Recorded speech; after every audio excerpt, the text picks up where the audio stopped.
Thank you, Bill. Thank you, everybody. I have so many friends here, and I'm so delighted to be back. I've traveled and spoken all over Ireland. I'm a son of Ireland. I'm half Irish, I'm happy to say. My children are all a quarter Irish, if you can remind them of that. And so I'm delighted to be here. And it's interesting for me to be here at this moment, as Bill said, as the government changes and a whole new economic era begins in Ireland. And I hope to be able to contribute to making that a great time for you. You are among the most important people in this country. You're in the top 10%. You're in the elite in this country for a very easy reason to understand. It's because you're here. You see, only the top people in any society would come to a seminar like this, especially on a Sunday. And I think, I know that you've sacrificed and you had to get up this morning and you said when you woke up, if I hadn't paid, I wouldn't go. But the fact that you're here means you're in the top 10%. You're in the elite. So I'm going to speak to you as if you are in the elite. I also know that the Irish are the most literate and intelligent people in the world. Is that true? Yes. Anybody not understand the question? And so I'm going to give you a lot of ideas in a short period of time. I'm not going to waste your time. I'm going to give you the equivalent of a crash course, a practical, usable MBA in the course of a single day. And we talked yesterday at Trinity College about the most important thing you do in life is you think. And every change in your life begins when your mind collides with a new idea. So I'm going to give you lots of ideas. When I was a young man in business, I went to a couple of seminars, and I used what I call the note test. Is how many notes do you take in a seminar? And I'd sit there all day and take 3 notes. And 2 of them were about lunch.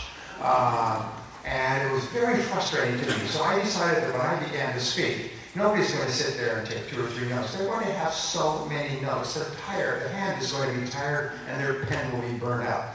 And my thought was this, is we never know which idea is going to be the idea that collides with your mind and sets it off in a new positive direction. So therefore, the only thing we can be sure is if we give you lots of ideas, the probabilities are that you will get 1 or 2 ideas that are really good. So I'm going to give you lots and lots of ideas. Here's the question. What is the most important part of today? Well, the answer is the actions that you take afterwards. It's the things that you do afterwards that are more important than anything else. One of the things we know is that all successful people are intensely action-oriented.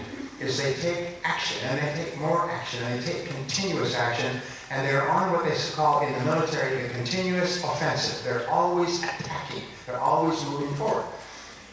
You've heard the 80-20 rule, and I've studied this for many years. I think that one of the differences between the top 20%, the people in this room, and the bottom 80%, the people who aren't, is that the top 20% are proactive, and the bottom 80% are passive. The great majority of people worldwide tend to be passive. They're fatalistic. Oh, there's nothing you can do. It's God's will. Inshallah, as they say in the Middle East, it's Allah's will. And so what they have is this idea that there's really not a lot you can do. So you can tell, because what they do is they go home and watch television, and they get up, and they sit around, and they drink, and they have coffee, and they read the paper, and not a darn thing changes. And they complain, which I understand is an Irish specialty.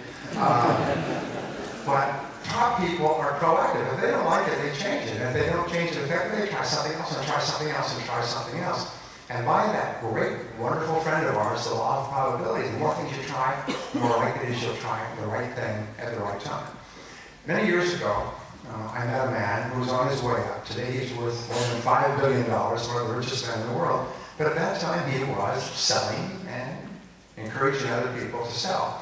And I asked him at the break, I said, what's the most important thing you found about successful people in your experience?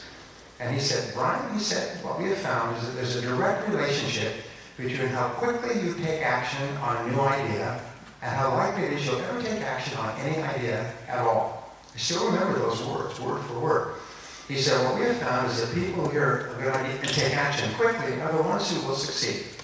And so we watch how fast they take action once they learn something good. Now, if you do something repeatedly over and over again, what do you eventually develop?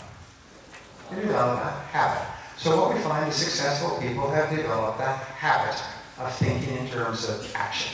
What action can I take now? What can I do now?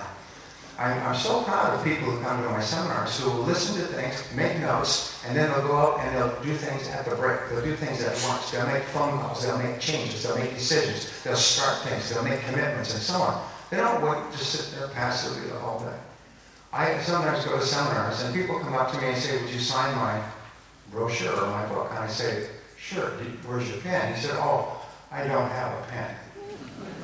You're coming to a business seminar, and Ian and I were talking about this recently.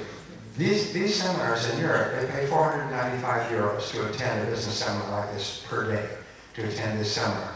And here's people who will come to a seminar and have to pay not as much here, because Irish are very careful with their money. But they don't pay 500 euros to come to a seminar, plus travel and transportation and sometimes long distances, and they don't bring a pen. And they